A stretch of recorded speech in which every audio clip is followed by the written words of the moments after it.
سوچئے، جب امریکہ نے پہلا ایٹم بم بنایا تو اسے لگا کہ وہ دنیا کی سب سے طاقتور قوت بن گیا ہے، لیکن یہ تو صرف شروعات تھی۔ اس ایک دھماکے نے دراصل دنیا میں ایک ایسی خطرناک دوڑ شروع کر دی جس میں جاسوسی، گہرے راز اور قومی عزائم کی ایک ایسی کہانی چھپی ہے جو واقعی حیران کر دینے والی ہے۔ تو اصل سوال یہ ہے کہ آخر یہ سب شروع کیسے ہوا؟ جرمنی میں ہونے والا ایک خفیہ سائنسی تجربہ دیکھتے ہی دیکھتے پوری دنیا میں ہتھیاروں کی دوڑ میں کیسے بدل گیا؟ چلیں ذرا اس دلچسپ کہانی کی گہرائی میں اترتے ہیں اور اس سوال کا جواب تلاش کرتے ہیں۔ ہماری کہانی کا آغاز ہوتا ہے 1930 کی دہائی کے جرمنی سے، جہاں ایک سائنسی دریافت نے دنیا میں ایک نیا خوف پیدا کر دیا، اور اسی خوف نے پہلے ایٹمی منصوبے کی بنیاد رکھی۔ تو ہوا یہ کہ 1938 میں جب سائنسدانوں نے ایٹم کو توڑ کر بے پناہ توانائی پیدا کرنے کا طریقہ دریافت کیا تو پوری دنیا میں ہلچل مچ گئی۔ اگلے ہی سال آئنسٹائن نے امریکہ کو خبردار کیا کہ نازی اس طاقت کو ایک بہت ہی خطرناک ہتھیار بنانے میں استعمال کر سکتے ہیں۔ بس اسی وارننگ کی وجہ سے تاریخ کا سب سے بڑا اور خفیہ منصوبہ شروع ہوا، جسے ہم مین ہیٹن پروجیکٹ کے نام سے جانتے ہیں۔ جرمنی سے آگے نکلنے کی یہ دوڑ اتنی شدید تھی کہ اتحادیوں نے اپنی جی ڈی پی کا تقریباً 1% اس پر خرچ کر ڈالا۔ جب مینہٹن پروجیکٹ کے سربراہ نے اپنی بنائی ہوئی تباہی کی طاقت کو اپنی آنکھوں سے دیکھا تو ان کے منہ سے یہ الفاظ نکلے۔ یہ الفاظ اس نئی طاقت کی ہولناکی کو شاید بہترین طریقے سے بیان کرتے ہیں، اور اس احساس کو بھی کہ دنیا اب پہلے جیسی نہیں رہی۔ جنگ تو ختم ہو گئی، لیکن امریکی طاقت کا جواب دینے کے لیے اب ایک نئی اور اس سے بھی زیادہ خطرناک دوڑ شروع ہونے والی تھی، یعنی سرد جنگ کے ہتھیاروں کی دوڑ۔ اور دلچسپ بات یہ ہے کہ ہر ملک کا ایٹمی طاقت بننے کا راستہ بالکل الگ تھا۔ امریکہ نے تو یہ دوڑ شروع کی، جبکہ سوویت یونین نے اسٹالن کے غصے اور جاسوسی کے ذریعے برابری حاصل کی۔ قصہ یہ ہے کہ امریکی صدر کے بتانے سے پہلے ہی اسٹالن کو اپنے جاسوسوں سے ٹیسٹ کا پتہ چل چکا تھا، لیکن انہوں نے انجان بننے کا ڈرامہ کیا۔ دوسری طرف تھا برطانیہ، جسے امریکہ نے الگ کر دیا تھا۔ اس نے اپنی عالمی طاقت کو برقرار رکھنے کے لیے اپنا بم خود ہی تیار کر لیا۔ لیکن اب کھیل بدلنے والا تھا۔ پہلے ایٹم بم فشن پر مبنی تھے، یعنی ایٹموں کو توڑنے کے عمل پر، لیکن 1950 کی دہائی میں سائنسدان فیوژن پر کام کر رہے تھے، یعنی ایٹموں کو جوڑنے کے عمل پر، اور یہی ہائیڈروجن بم کی بنیاد تھی۔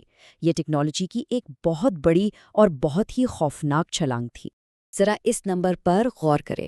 ہائیڈروجن بم جاپان پر گرائے گئے بموں سے 1000 گنا زیادہ طاقتور تھا۔ اس کا مطلب تھا کہ انسانیت اب اپنی تباہی کی ایک بالکل نئی اور ناقابل تصور سطح پر پہنچ چکی تھی۔ آئیے اب دیکھتے ہیں کہ یہ دوڑ کس طرح سپر پاورز کی دشمنی سے نکل کر قومی خود مختاری اور علاقائی طاقت کی جنگ میں بدل گئی۔ نیوکلیئر کلب میں چوتھا ملک فرانس تھا، اور اس کا مقصد دنیا کو یہ دکھانا تھا کہ وہ کسی سے کم نہیں اور اپنی آزاد حیثیت رکھتا ہے۔ ہوا یہ کہ سوئس بحران کے دوران فرانس نے بہت بے عزتی محسوس کی۔ اسے لگا کہ بڑی طاقتیں اسے دبا رہی ہیں۔ امریکہ نے فرانس کو روکنے کی بہت کوشش کی، لیکن صدر چارلز ڈی گول نے صاف کہہ دیا کہ نیوکلیئر ہتھیار فرانس کی خود مختاری کے لیے ضروری ہیں، اور پھر 1960 میں سہارا کے ریگستان میں پہلا بم دھماکہ کر کے دنیا کو دکھا دیا کہ فرانس کو اب کسی کے تحفظ کی ضرورت نہیں ہے۔ اس کے بعد چین نے نیوکلیئر کلب میں داخل ہو کر دنیا کو واقعی حیران کر دیا۔ چین کی کہانی تو بالکل فلمی ہے، پہلے دوستی پھر دشمنی۔ شروع میں سوویت یونین نے ان کی مدد کی، لیکن جب سیاسی اختلافات بڑھے تو سوویت یونین نے مدد واپس لے لی۔ لیکن چین رکا نہیں۔ 1964 میں اپنا بم بنایا اور پھر صرف 2.5 سال میں ہائیڈروجن بم بنا کر سب کو پیچھے چھوڑ دیا۔ اب ہم اس کہانی کے سب سے پوشیدہ، سب سے خفیہ حصوں کی طرف چلتے ہیں۔ اس فہرست میں چھٹا ملک سب سے پراسرار ہے، اسرائیل۔ ایک ایسا ملک جس کی کہانی دھوکے اور خطرناک جاسوسی سے بھری ہوئی ہے۔ اسرائیل نے کبھی مانا نہیں کہ اس کے پاس نیوکلیئر ہتھیار ہیں، لیکن 1986 میں دنیا کو اس کا پتہ چل گیا۔ یہ راز ایک ٹیکنیشین مرد کی وانونو نے فاش کیا، جس نے خفیہ جگہ سے تصاویر سمگل کر کے ایک برطانوی اخبار کو دے دی۔ لیکن کہانی شائع ہونے سے پہلے ہی موساد نے اسے ایک جال میں پھنسا کر اغوا کر لیا اور 18 سال قید کی سزا سنائی۔ اس کی قربانی سے دنیا کو اسرائیل کا سب سے بڑا راز معلوم ہوا۔ 7واں ملک بھارت تھا، 1962 میں چین سے جنگ ہارنے اور پاکستان سے دشمنی کی وجہ سے بھارت کو اپنی سیکیورٹی کی فکر ہوئی۔